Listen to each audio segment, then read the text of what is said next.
Bab 151.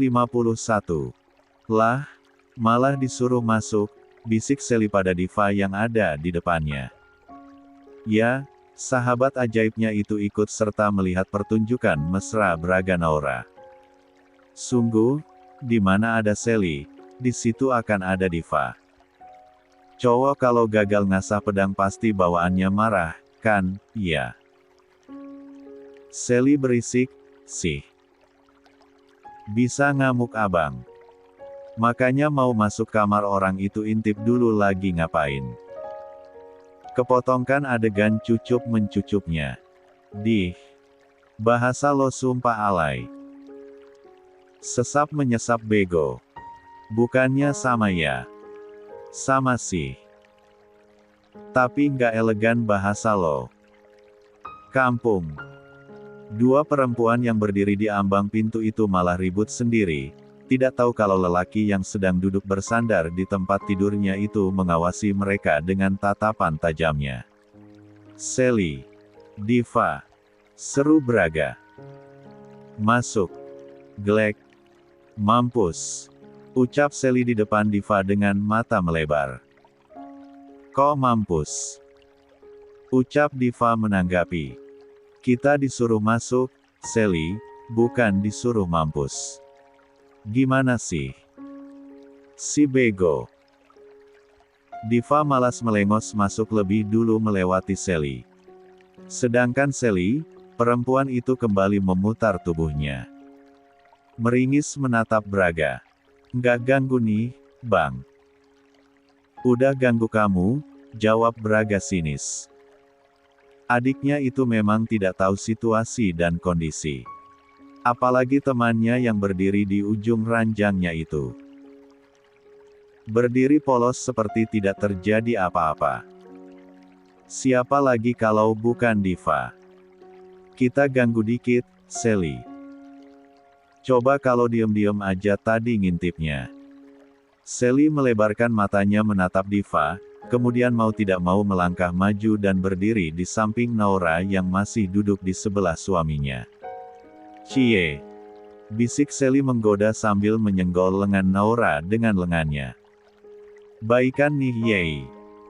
Wajah Naura langsung memerah, bingung bagaimana akan menyimpan rasa malunya kali ini. Sally dan Diva benar-benar menangkap bahasa iya dan Braga. Apaan? Si, Sel. Itu, cipokan, bisik Sally menggoda. Udah lama, pasti anget. Sally. Seru Naura sambil melebarkan mata bulatnya. Sally cekikikan. Senang sekali bisa menggoda sahabatnya ini. Ia pun merasa terhibur sebab bisa melihat dengan jelas bagaimana sahabat dan kakaknya tampaknya sudah berdamai. Jadi damai nih? Tanya Sally penasaran. Saran gue emang damai aja lah, iya kan? Pembaca capek baca kisah lo yang ngambek ama abang. 122. Kok pembaca sih? Kisah lo diabadikan di salah satu novel penulis terkenal. Siapa yang masukin? Tuh, onta. Biar cuan katanya. Diva pun meringis, menggaruk kepalanya yang tidak gatal. Iya, Naura, setelah Diva mengalihkan pembicaraan. Damai aja kali Naura. Saran Diva nih ya, istri itu harus tetap balik ke pelukan suaminya. Apalagi suaminya itu udah berusaha banget buat minta maaf. Kasian loh dianggurin sampai mimpi basah gitu.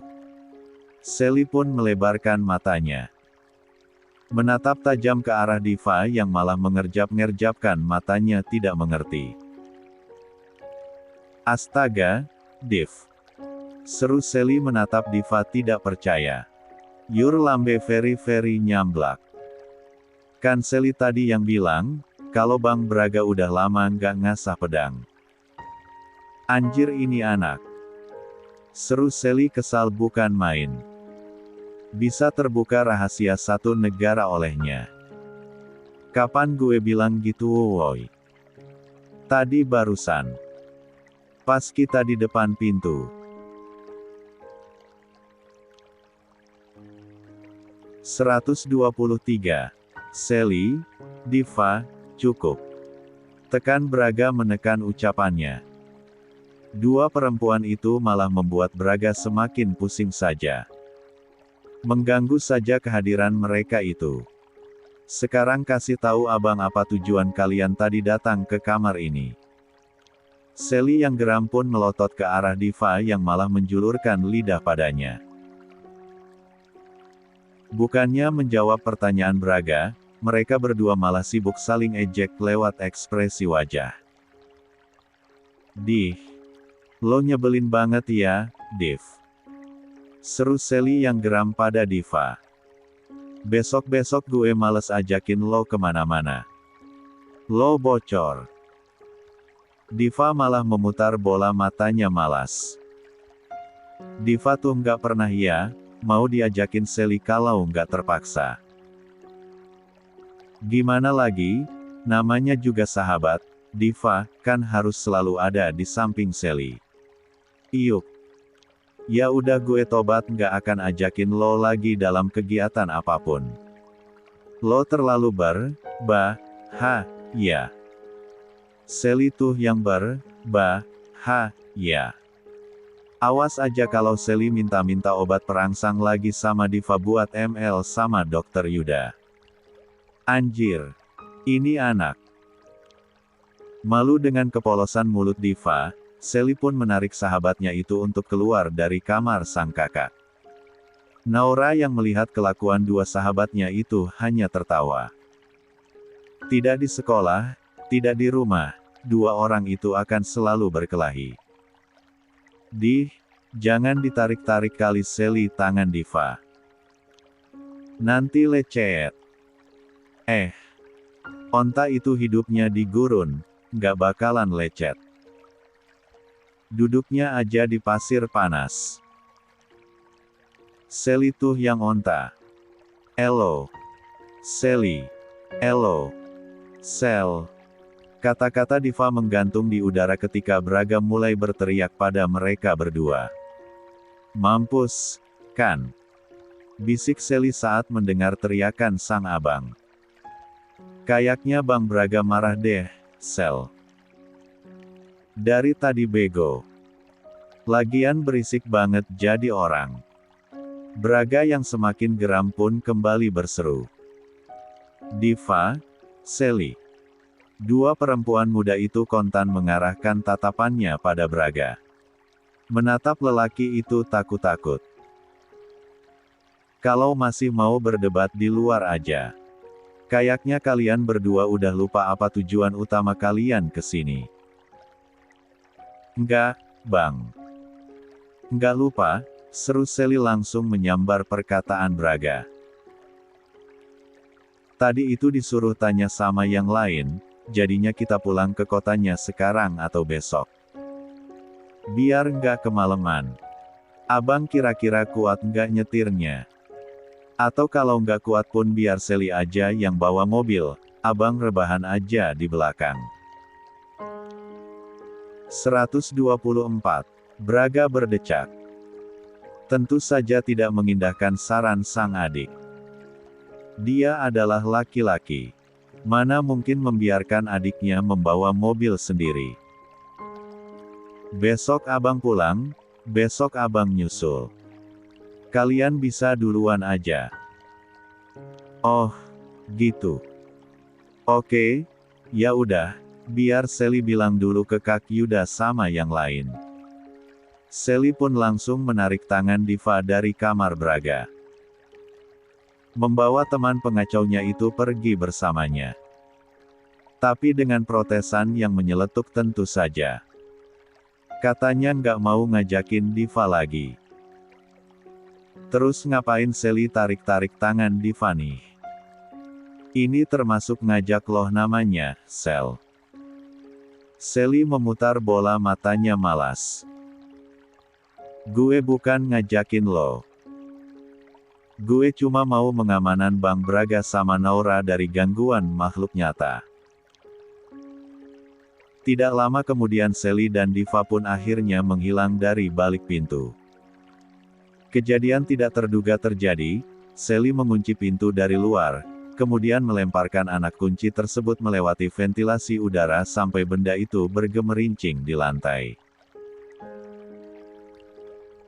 Anak itu, gumam Braga.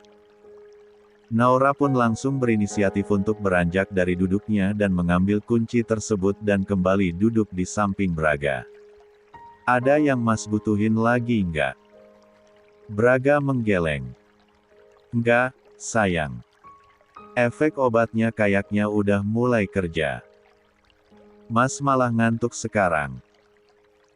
Ya udah, kalau gitu Mas baringan dulu. Istirahat lagi. Nanti, Yang. Kamu makan dulu, baru Mas istirahat lagi. Braga menyerongkan tubuhnya, mengambil piring Naura yang masih berisi penuh. Mas suapi kamu. Naura bisa sendiri, Mas. Naura ingin meraih piring yang ada di tangan suaminya tersebut. Namun Braga malah menjauhkannya dari jangkauan Naura. Biar Mas suapi kamu, Naura, ucap Braga langsung menyendok makanan tersebut dan menyuapkannya ke depan mulut sang istri. Buka mulut kamu, sayang. Naura menjepit bibirnya. Sejujurnya saja ia sedang tidak berselera makan. Nanti aja Naura makannya, Mas. Belum lapar beneran. Buka mulut kamu, sayang, ucap Braga tetap menahan sendok itu di depan mulut Naura. Bukan udah lapar atau belum laparnya, Naura. Isi perut kamu sesuai jadwal makan teratur. Itu bantu kamu biar nggak mual. Dan, obat mual itu kamu harus minum segera sebelum kebiasaan mual kamu muncul. Kalau mual baru diminum, maka kerja obatnya nggak akan efektif. Ayo. Sesaat Naura melihat ke arah nasi yang ada di depan mulutnya. Perutnya benar-benar terasa penuh. Tapi mau tidak mau ia melahapnya juga. Tapi jangan banyak-banyak, ya, Mas. Perut Naura suka penuh. Braga pun tersenyum. Meletakkan sendok bekas suapan tersebut di atas piring. Ia ulurkan sebelah tangannya yang terbebas untuk mengusap perut sang istri yang masih rata penuh kasih sayang. Sehat-sehat di dalam sana, ya, sayang.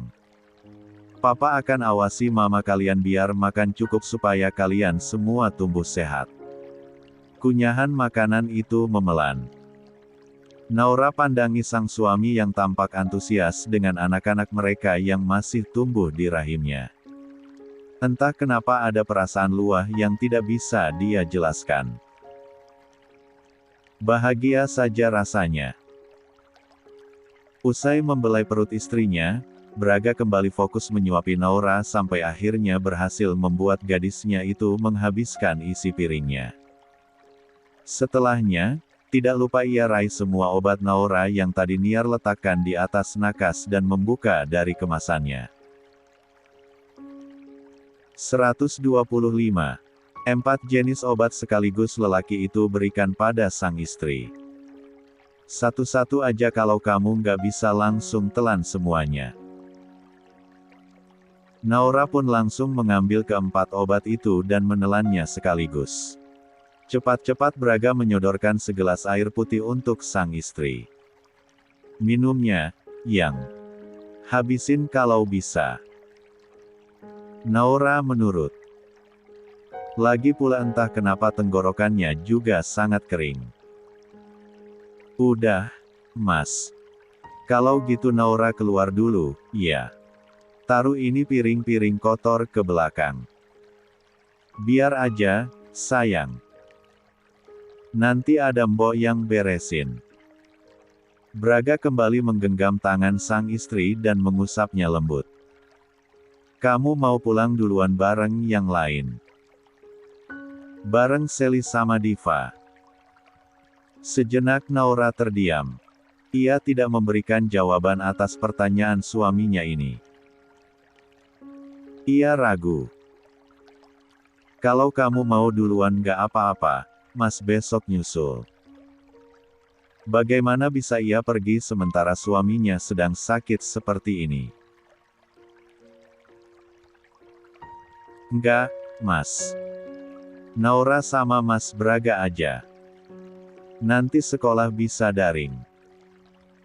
Braga langsung membawa tangan itu ke atas untuk ia kecup punggung tangannya.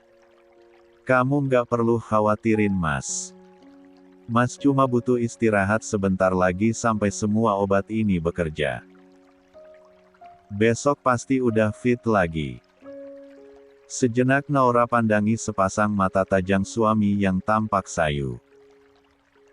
Ia benar-benar tidak tega sebenarnya.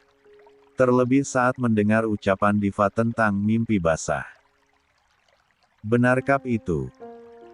Kalau memang ya, kasihan sekali suaminya ini. Betapa abai dirinya menjadi seorang istri. Mas yakin gak perlu obat lain untuk sembuh? Tanya Naura kemudian mengusap leher Braga dan mengecup rahang lelaki itu. Mas demam sebabnya apa sebenarnya? Dada Braga kontan bergemuruh. Apa maksud kamu, Yang? Mas mimpiin siapa sampai basah-basah seperti itu? Sial. Malu sekali Braga. Kamu. Tentu aja kamu. Siapa lagi? Mas nggak akan berimajinasi terhadap perempuan lain sekalipun dalam mimpi. Kalau gitu, mau aku bantu hilangin demamnya nggak Mas? Naura membuka dua kancing blus teratasnya, menampakkan bra yang menyangga dadanya yang kini kiat padat saja. Mana tahu obatnya ini? 126. Braga meneguk ludahnya susah payah. Ia langsung pun menghentikan aksi istrinya tersebut. Yang, please. Tangannya sibuk mengancingkan buah baju yang tadi Naura lepaskan. Kenapa? Tanya Naura keheranan. Mas nggak mau. Sungguh, bukan tidak mau, tapi dia tidak ingin kehilangan kendali. Ia sudah menahannya terlalu lama. Mas nggak ingin nyakitin kamu. Naura mendesah pelan. Ia tahu kekhawatiran suaminya. Kenapa harus menyakiti Naura, Mas? Braga kembali memegangi kepalanya, berpura-pura kalau kepalanya masih terasa sakit. Kepala Mas sakit banget. Naura meletakkan punggung tangannya di kening Braga. Masih panas banget. Ya, udah, Mas istirahat, ya. Ayo baring. Naura pun membantu membaringkan tubuh Braga. Upaya lelaki itu berhasil. Baring sini, Yang. Temenin Mas. Naura mengulas senyumnya, tidak menolak permintaan sang suami. Ia naik ke atas ranjang, bukan berbaring, namun duduk bersandar di headboard dan menaruh kepala sang suami di pangkuannya. Naura izin pijitin kepala Mas kalau gitu. Iya, Yang. Makasih. Tangan Naura mulai bergerak di permukaan kulit kepala Braga, membuat mata lelaki itu terpejam merasakan kenyamanan yang luar biasa. Kekencengan gak Mas mijetnya? Tanya Naura lembut. Atau malah kurang kenceng? Udah, pas sayang. Segini aja. Braga menoleh ke samping, malah menyimpan wajahnya di perut Naura yang masih rata. Tangannya sibuk menyibak blus yang dikenakan istrinya itu dan mengecupi permukaan kulit halusnya. Bisa lelaki itu rasakan. Ada bagian yang memadat di bagian perut Naura yang menandakan rahim istrinya ini makin mengembang. Itu artinya, anaknya semakin tumbuh besar pula di dalam sana. Hai, kids, ucap Braga kembali mengecup bagian yang memadat itu. Ini papa. Makasih kalian udah bantuin papa buat luluhin mama kamu. Naura tersenyum, tangannya kini membelai kepala suaminya tersebut tanpa memijat. Entah kenapa dalam hatinya pun ada perasaan penuh yang luah. Mencoba berdamai ternyata tidak ada salahnya.